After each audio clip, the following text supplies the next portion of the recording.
Hello and welcome to Mad Fans with a Podcast. Thank you for joining us for our third and a half season. Third and a half. And we are going to get right into it. It's been a while since we have been on, so we are going to, I think, start off with our feelings on the new Doctor. But first, Scott, we've got a new person joining us this season. Our very good friend and someone who we've begged for years to join us, I think. John Schoberg. John, welcome to Mad Fans with a Podcast. Glad to be here, guys. Well, we're very glad to have you. Yes, someone who is very, very knowledgeable about Classic Who. Someone who's been around the convention circuit more than once. Well, I've watched a few episodes. This is the only man I know that has, like, wall-to-wall Who VHS. Like, it's astounding to me. It still surprises me every time I go over to his house and just see wall-to-wall VHS of nothing but Who and the secret episodes that I know one day he's dying to show me. You haven't seen what's below the video cabinet. So, John, tell us what got you into Doctor Who. It just seemed to be a very interesting series. When I caught it on Iowa Public Television, I think it was back in 1976. Started out with John Pertwee and watched a lot of the scrambled episodes of Tom Baker. I don't know if you're aware of this, but when the Baker episodes first came into the country, they edited them for commercial TV. Therefore, they were cut. And to make up for the fact that they were cut, they had a narrator on at the beginning and the end to tell you what was cut. Boy, I'm glad you guys didn't have to watch those. Yeah, I can only imagine. So who would you say is your favorite Doctor, and why? Well, usually it's a matter of who's the first Doctor you watched, and in my case, it was John Pertwee. So that's, typically my favorite Doctor, because it was an action-oriented series by that point. Well, John, I mean, we've talked about this, several times in any of our panels for any of our listeners who've come to John and I's panels. John Pertwee came about that era of, James Bond and, just about, I think that would place him about between Sean Connery and Roger Moore. So, that kind of action-y hero was kind of popular in television at the time. You guys remember who's credited with the action sequences from that era? No. Havoc. Really? Yeah, go back and watch sometime. Yeah, it's Havoc. I will definitely have to check that out. But he had some interesting costumes that he kept changing, and it was color. Yeah. For the first time. I always love seeing these memes that say, you ever regenerate so hard that the entire universe changes to color? It's like, yes, that happens. That happens. Yeah. Well, I think, it's been kind of a substantial amount of time since our last podcast, and of course we've entirely skipped over a whole season of Doctor Who, including a Christmas episode. So I'd just like to kind of steer the conversation towards what do we think of Peter Capaldi? Like, what's first impressions that we got of Peter Capaldi's era? I like to say, one of the things, Peter Capaldi's era seems to me that they're trying to go do a bit of a throwback to the William Hartnell / Colin Baker era, where you started out with a not overly likable character, but you're letting the companion mediate them or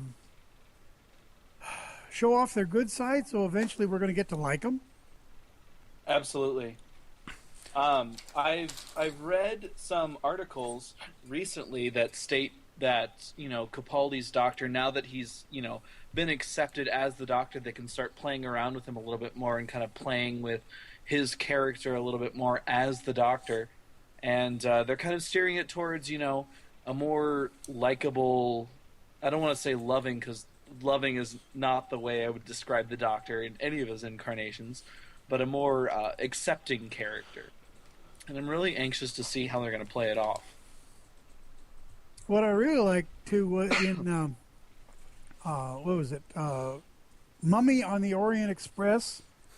They actually did a eureka moment there at the end of the episode where the Doctor is allowed to be uber scientific again and figure out the mystery on camera. Absolutely. Yeah, I loved that scene.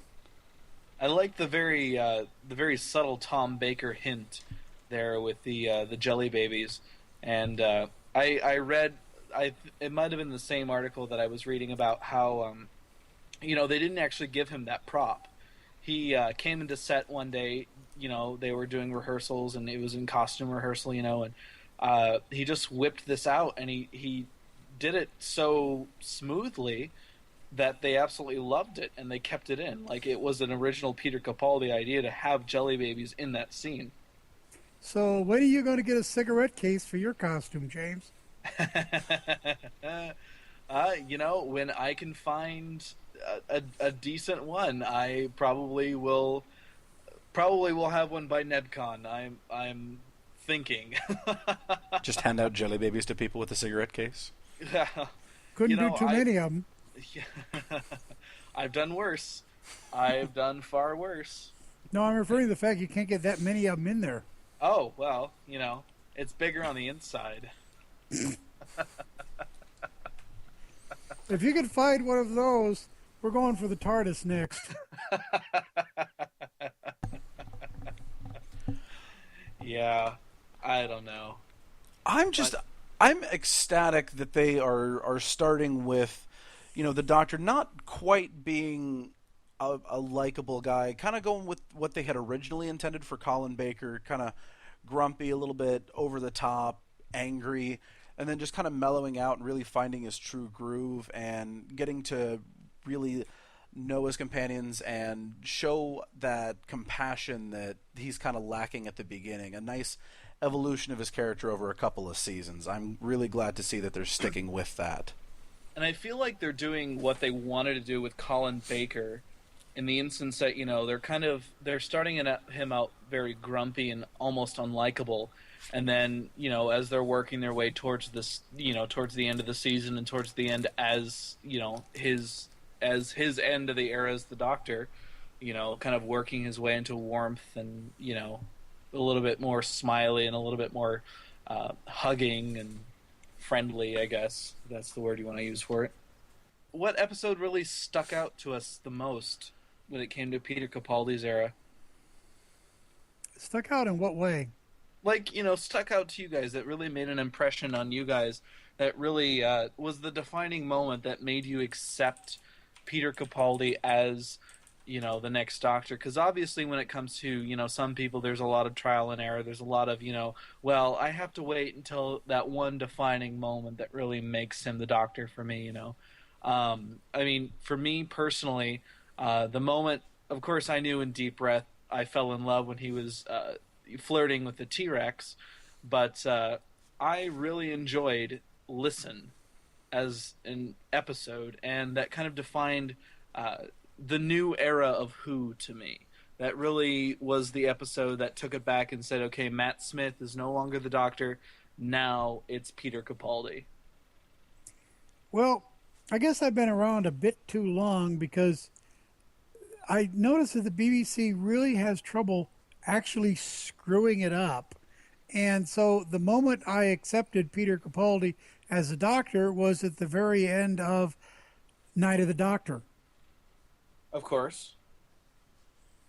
We've seen the regenerations go on, and we know that the BBC can make it work. So I knew they were going to make it work. I had no fear that this wasn't going to be a successfully good series. Well, Who is one of those very rare instances where, it's almost, you have to almost try to make it bad. You mean like the two movies? I still enjoy those, both of them. They're fun from a '60s movie standpoint. It was the You first time know, you see Daleks in color back then.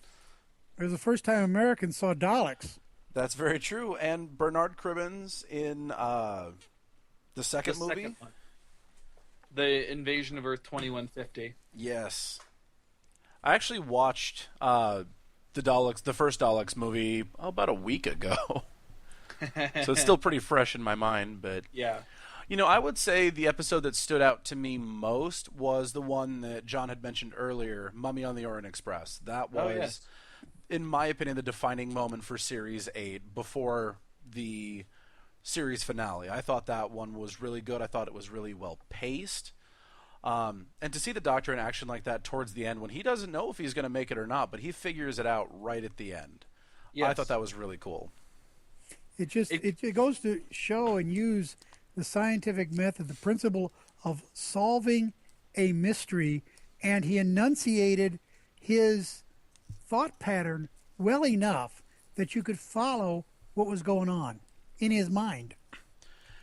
And he was willing to sacrifice himself to try to figure this out and save everybody. Which really But shows that he is the Doctor. it was one of those defining moments, though, where you know, coming from Mummy and the Orient Express, it's about halfway through season 8-ish. That's a pretty substantial amount of time to go from Deep Breath to Mummy on the Orient Express and say to yourself, Capaldi really isn't hitting it for me. I'm not saying anything, but against you for that. But I loved the entire series. It's just as far as episodes that I thoroughly enjoyed. yeah, That was by far my favorite of Series 8. yeah, and I think the Doctor as a character still having that regeneration fresh on his mind. I think he was a little bit confused that he went out of his way to protect this woman that he doesn't even know. I think he was still confused about who he is as a person. And I recently saw this parallel that somebody had pointed out on a Doctor Who blog that when I think it was, let's see, there's a moment I think I think it's Day of the Doctor, the one with John Hurt and David Tennant. When we first see Clara, she is teaching a class about Marcus Aurelius, and the quote that she has up on there is something about being a good man or something to that extent.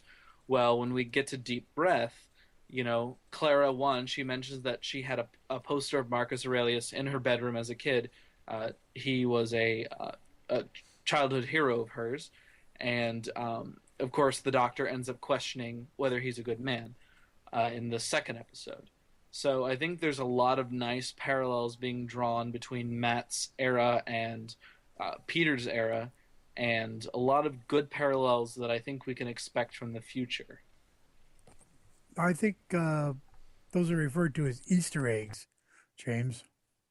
Well, Easter eggs wouldn't necessarily be like I think Easter eggs are more reference, like if we walked past a coat rack and there was the Sixth Doctor's coat, I think that would be more of an Easter egg. But I think this would be more foreshadowing because it happened once in a past episode, and then it's being brought up as a substantial part of the plot in another episode. I think that would kind of be more foreshadowing than I think Easter egg ish. But who knows?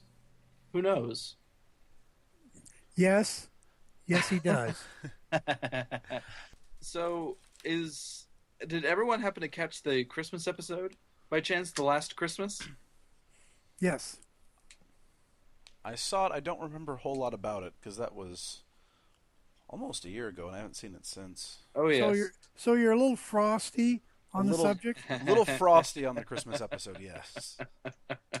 Oh, the dream crabs. Yes. I remember it now. What did you think, John? What did you think of the Christmas episode? Just out of curiosity.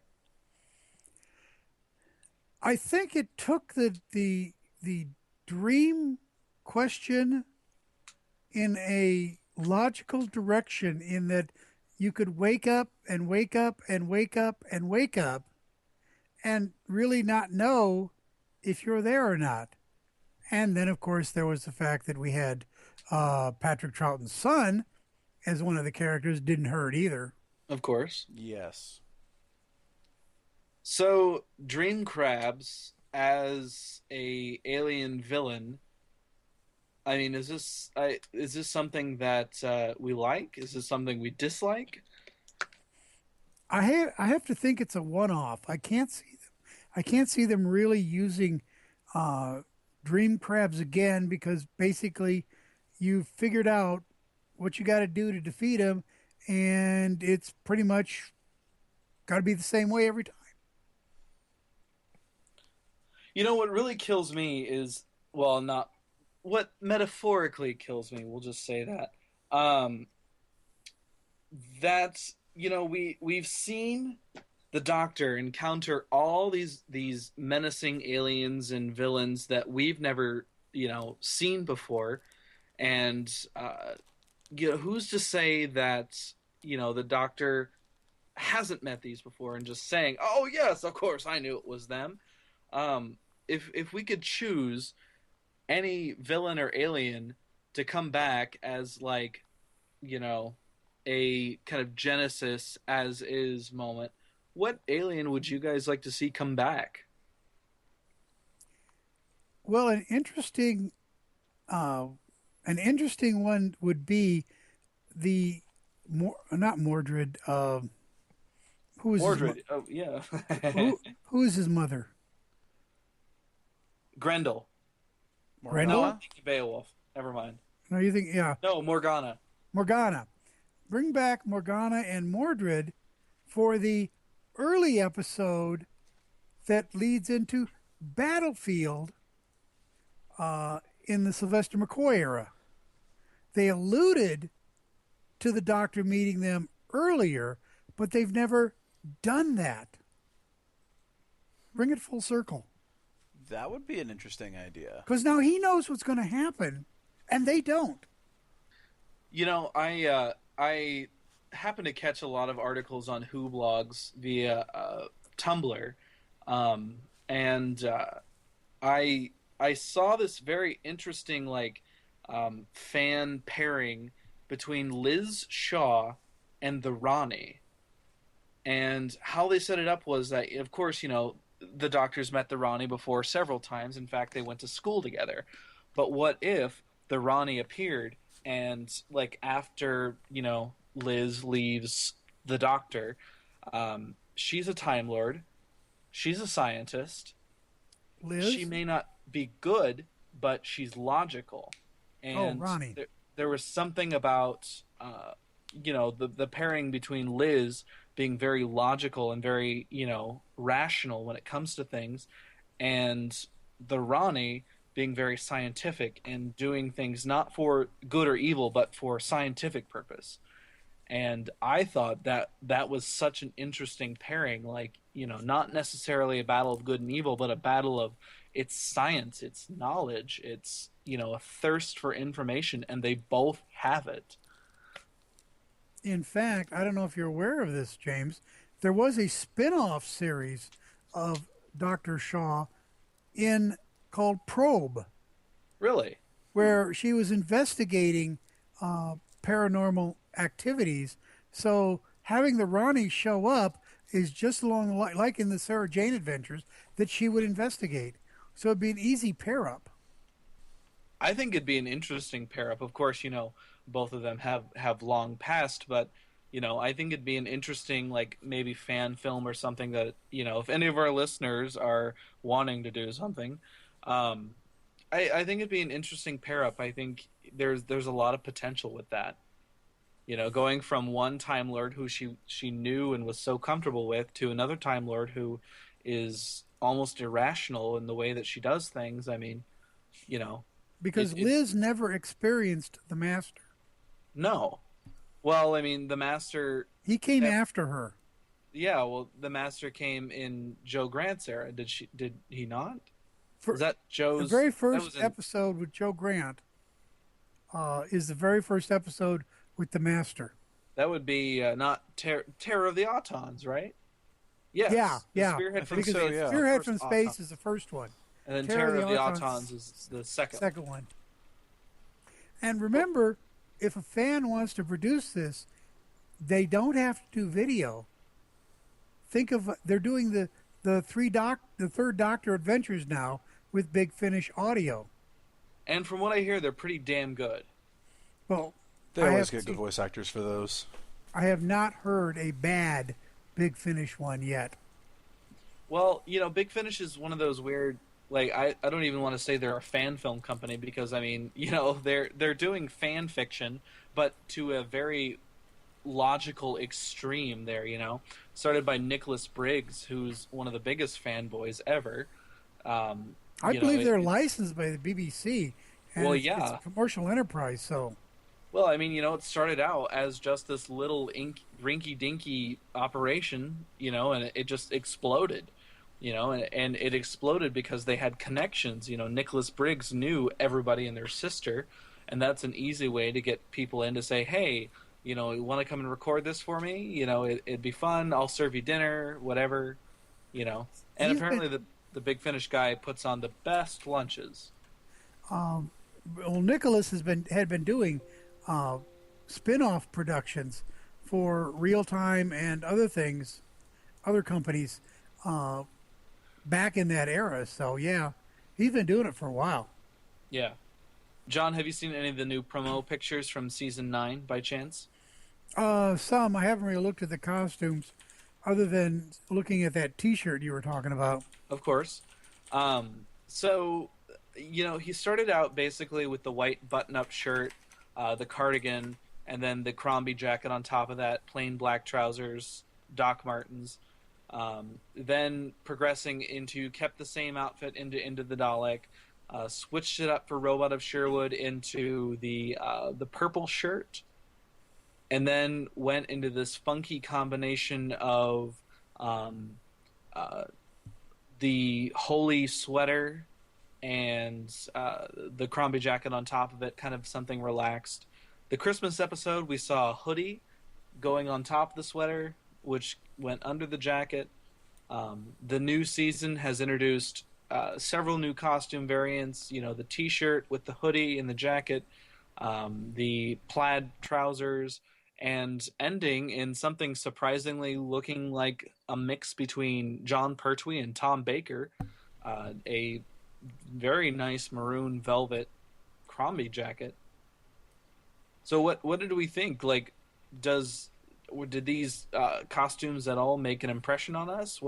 How do we feel about Capaldi's costumes overall? I do like the fact that it's not just a one set costume because, people are going to change their clothes every day. Eventually they're going to get, dirty. So I do like the fact that they're showing that he's a little bit more human in that respect. And I do like the fact that, if you want to go out and cosplay these, there's a ton of different costumes that you can wear to cosplay the new Doctor. Absolutely. Well, that harkens back to the John Pertwee era again, like we were talking about, because Pertwee changed his costume up quite a bit too. But then again, you had color. Yeah, for the whole first season, I think with Pertwee, it was pretty much the same one. But after that, you had lots of different colors popping in. Oh, yes. Particularly, my favorite era would be Pertwee's last two seasons as the Doctor. My favorite, I had two of my favorite jackets came from those eras. The very nice purple one from Day of the Daleks. I loved that outfit of his. It was all kind of purpley maroon with the boots and the vest. And then the first episode he meets Sarah Jane in the Time Warrior. Yes, the Time Warrior with the kind of olive green extended collar. Oh, that was such a gorgeous coat. And I believe that there are people in the UK who actually own the original coats now. And trust me, I am so jealous. Well, he was auctioning them off for charity. I believe the BBC had to keep their eye on him, or he was going to sneak out with the costume after the show and put it up for charity.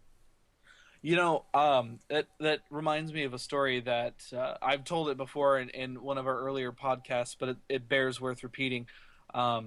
when I went to Gallifrey 1 in 2013, we had met Stephen Thorne, who played Omega, and he he was talking about on the set of the Three Doctors. He was going around getting a signed copy of the Three Doctors for a charity event that he had, been hosting or is going to be hosting or something like that. And he came up to John and he said, if you don't mind autographing this for me, I'd really appreciate it. But, you know, uh, just sign really small because John had a tendency of signing super big.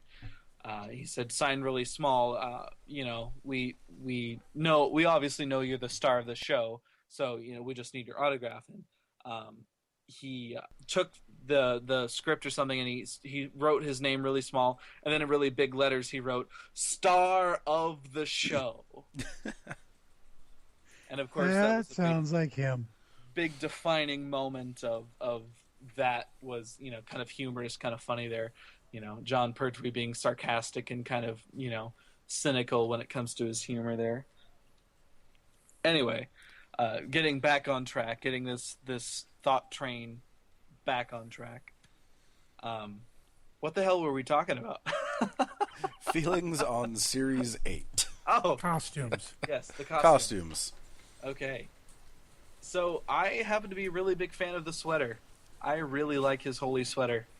I don't know about you guys, but I like this kind of relaxed, kind of chill, doctor punk rock kind of look he's got going on now. Harkening back to Mummy on the Orient Express again, that was my favorite of his costumes because it, to me, reminded me a lot of a good cross between the first and third Doctors. The way they had the big black coat and the cravat, kind of bow tie-ish cravat. Absolutely.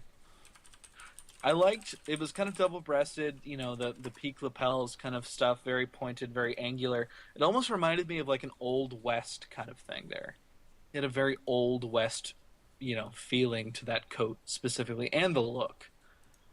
Well, and the tuxedo shirt I thought added a nice little hint back to William Hartnell because that's something that William Hartnell wore pretty much all the time was those triangular collars, short collars. Of course. John, what do you think? Like I told you guys earlier, I paid more attention to what he was doing in that series than what he was wearing to try and get a feel for what his character was going to end up being. So I'm drawing, blanks and not being very helpful on the costuming side tonight, guys. Well, that's okay. Completely understandable. What have you got next for us, Scott? We can start it on River if you'd like.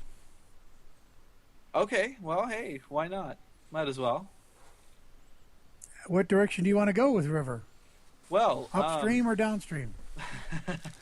well, the popularity with River Song seems to be, obviously it's very prominent ever since she was introduced back in David Tennant's era, but the reemergence of River's Song as a prominent figure in Doctor Who, being introduced in the Diary of River Song, the Big Finish project, and also being introduced, or announced rather, as a guest star in the new Christmas episode coming up this Christmas.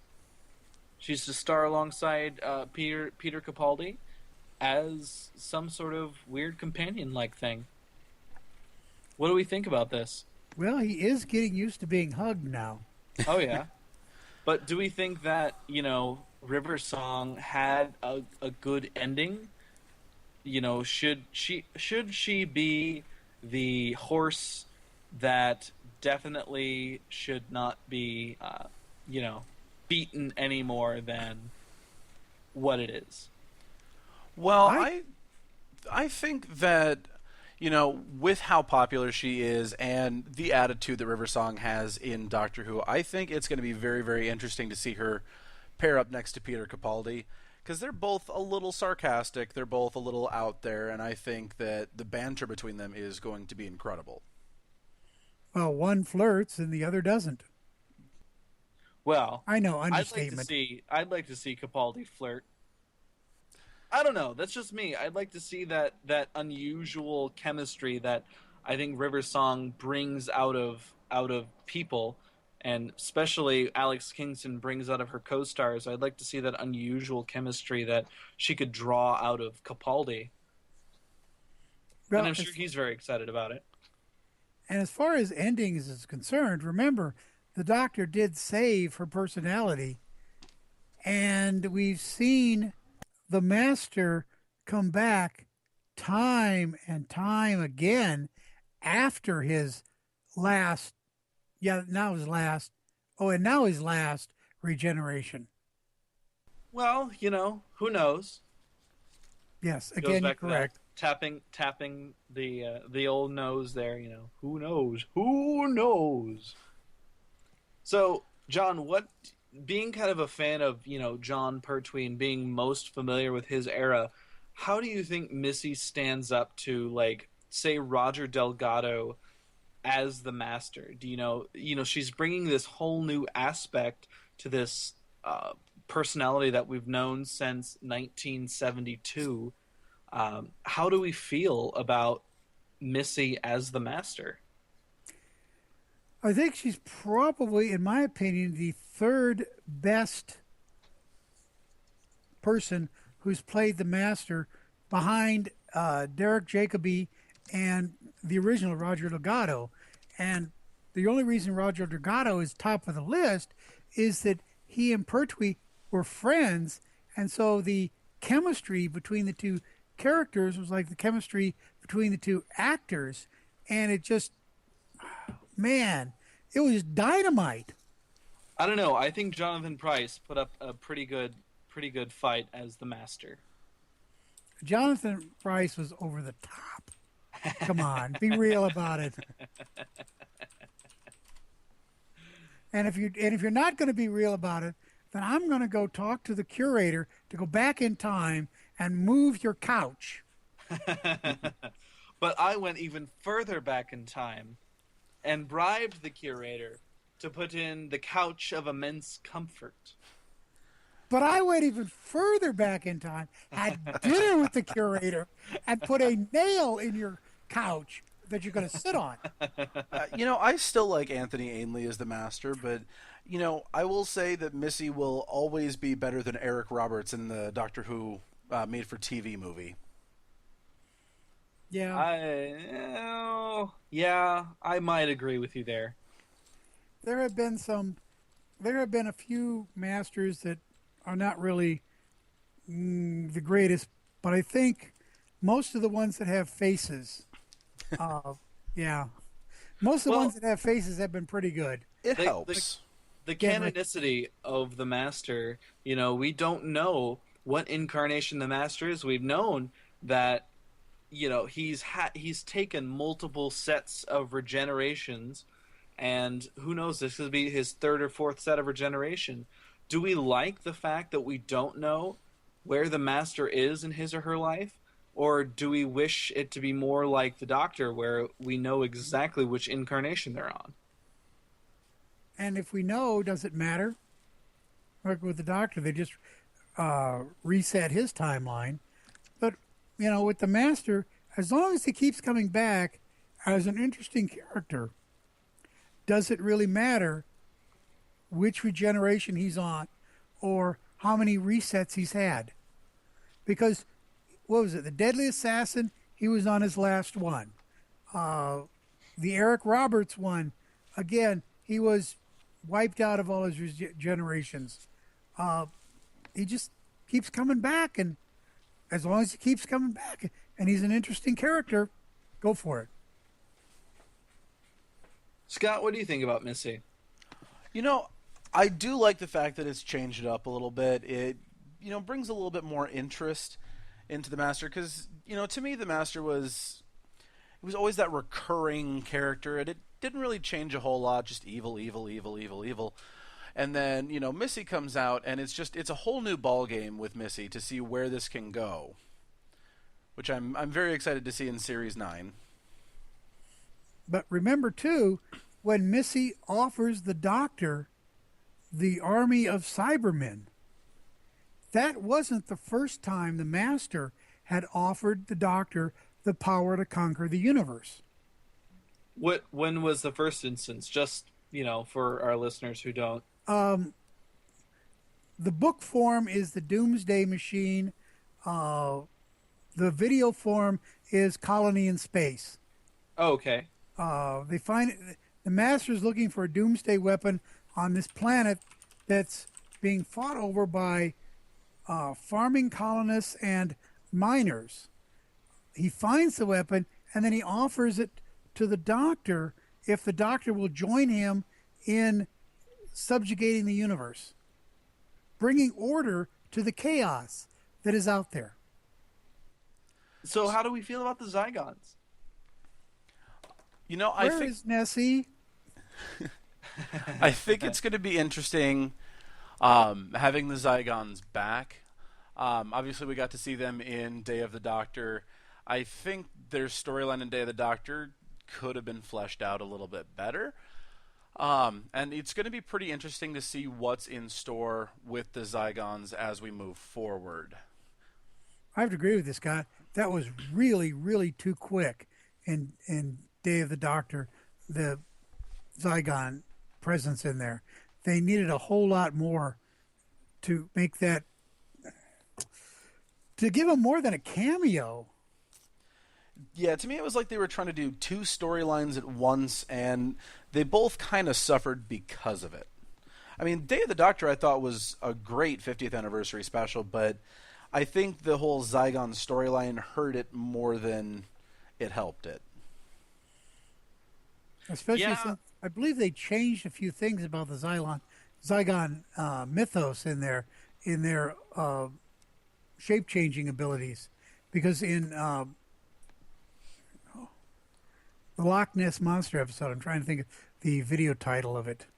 I think Terror of the Zygons, wasn't it? I believe so. You had to have the person incarcerated in a special unit to allow one of the Zygons to impersonate them. You didn't in Day of the Doctor. They did and they didn't, because I mean they had the people in the little stasis pods or whatever they were, but when a Zygon was impersonating what was it, Queen Elizabeth I? Yes. He didn't have her tied up. There was the real one and the false one, and towards the end when they were in the the Black Vault or whatever. Oh, I can't think of the name of it. Then there were two Osgoods and two. The other guy. Yeah. Yeah, in the original story, that couldn't happen. It didn't feel like the show was kind of following its own rules at that point. It was just kind of, well, yes and no. But the flip side, though, is I did like the fact that they explained why Queen Elizabeth wanted to take off his head in the Shakespeare Code. That was a good nod more back. More or less. I mean, it kind of came to a impasse there where he left off on really good terms with Queen Bess, but there's still that gap of he said he was going to go back and see her after all of that was resolved. And that kind of, there was something in between Day of the Doctor and the Shakespeare Code that happened that we don't know about. Yet. And that's why, back to Battlefield, I hope they go back and take some time and delve into those things. Well, I like that idea of having all these loose ends, but the one thing I don't like is all these loose ends. I like the fact that they have an opportunity to go back and say, okay, well, the 80s left off this storyline in a very vague place. Why don't we go back and take a look at it? And it's an ample opportunity to pick it up, like the Zygon thing, to pick it up and take it off somewhere that modern budget allows it to. Unfortunately, they want to keep inventing newer and newer aliens that really, and to be honest here, are really starting to turn me off from the new series, because I like the fact of introducing new aliens, don't get me wrong, but every single episode is a brand new alien. And it's like, really, guys, you're running out of ideas here. I'm pretty sure I've seen most of these aliens somewhere before. Well, it would have been interesting if they'd taken a little bit more time with the two-dimensional beings and not just, have the Doctor do a God machine to wrap things up. Yeah. Because that whole concept of how can a x minus one dimension being acknowledge an x dimensional being? It's like in Star Trek The Next Generation, you've actually got a fourth dimensional being turning Wesley Crusher into someone just like him, and it's their depiction of him that's probably the most interesting thing. So how can Doctor Who look at a two-dimensional being and, well, actually they can look at it, but how can the two-dimensional being experience the three-dimensional being? It's a first contact scenario of a wholly different magnitude that really needs a lot of creativity to come up with the correct story to go with it. Absolutely. It's kind of, I don't think, it's any reflection on the storylines at all.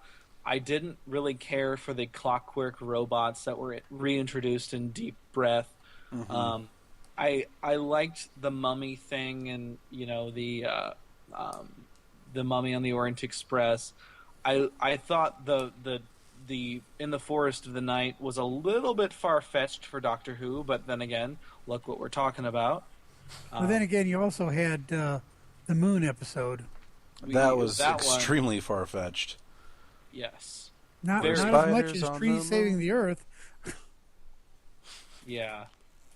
Well, the giant it all goes down to what we think about this new season, and what we will be discussing next week about this new season, and what we're expecting, and what we're anticipating, and I don't know. I'm kind of excited for it. I'm very excited for the new season. I always am. New Who is always good. Well, there were more or less. There were a few episodes I didn't really care for in the Matt Smith era. Guys, you don't remember the days when we had to wait a year after they were broadcast before they ever came over to the States. Well, and there was that whole 18-year thing.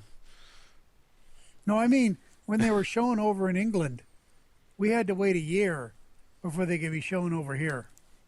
Well, plus the expense of buying plane tickets, every week to go back and watch the new episode, and then, And that was before deregulation. Osgood, of course, introduced in, the Day of the Doctor? No. I thought it was the Asylum. No, that is Clara. With the scarf. Day of the Doctor. Yes. That was the first episode she was in, was Day of the Doctor. So the fangirl with the big scarf and kind of, the glasses and the inhaler. Oh, okay. The unit advisor. Yes. What? I miss unit advisors. Yes. Especially unit advisors that don't carry their ID. Oh, yes. Well, what did we think of Osgood? Like, is she a candidate for the next companion? It would make sense. It would totally make sense for her to be a companion because she is kind of an extension of the actual Doctor Who fan. It's someone who Doctor Who fans can relate to, especially the over nerdy ones like us. But then again, I think it's more of a, not necessarily a slap in the face, but they tried to do that in Seventh Doctor, Greatest Show in the Galaxy. They kind of tried to do that, and it just made us look a lot more like fools because of it. I guess. I mean, that's one way to look at it. But she became a Zygon copy, and then, of course, in Death in Heaven or Deep Water, whichever one, she met her unfortunate demise with Missy. Um, but she's been shown in publicity photos back with the Doctor. This time wearing the Peter Davison slash Colin Baker question mark shirt, and in another one the question mark jumper that McCoy has.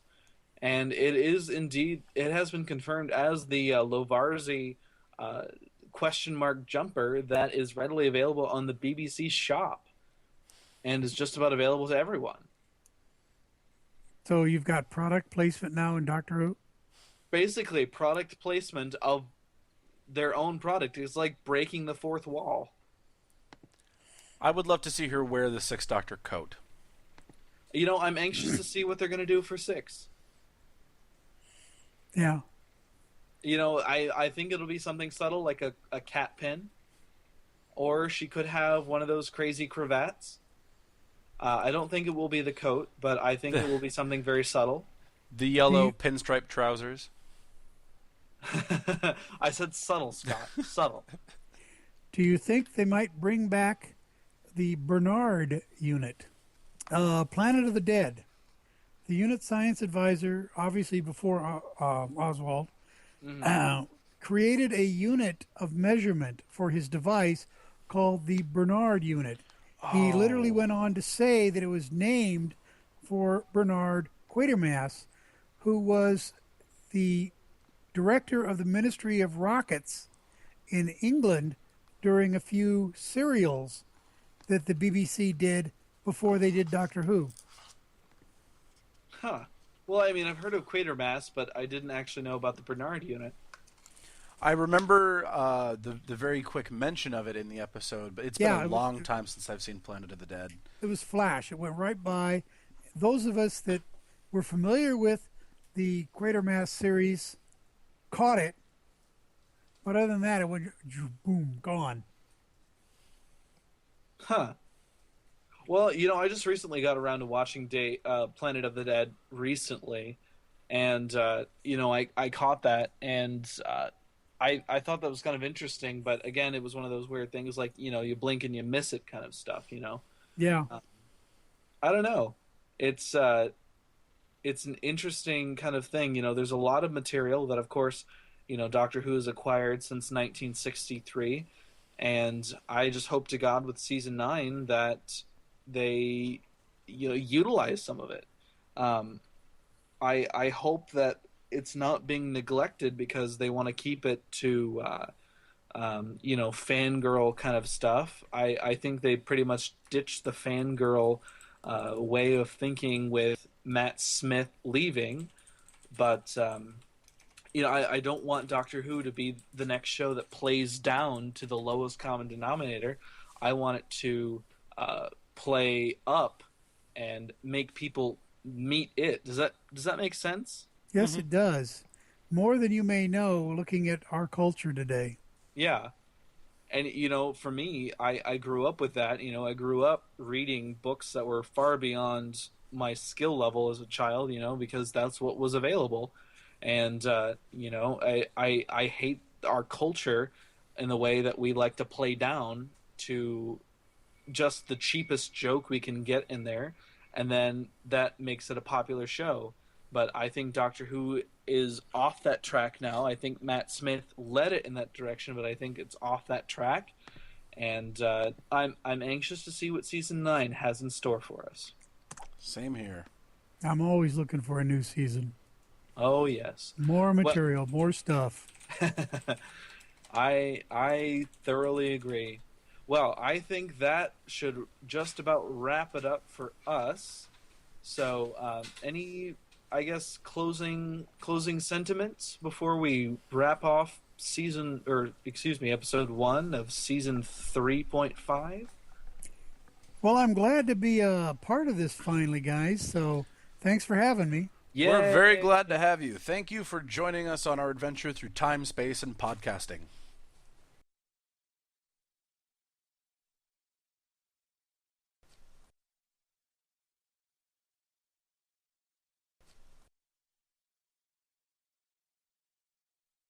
We're good. These aren't the tapes you're looking for. Move along. Move along.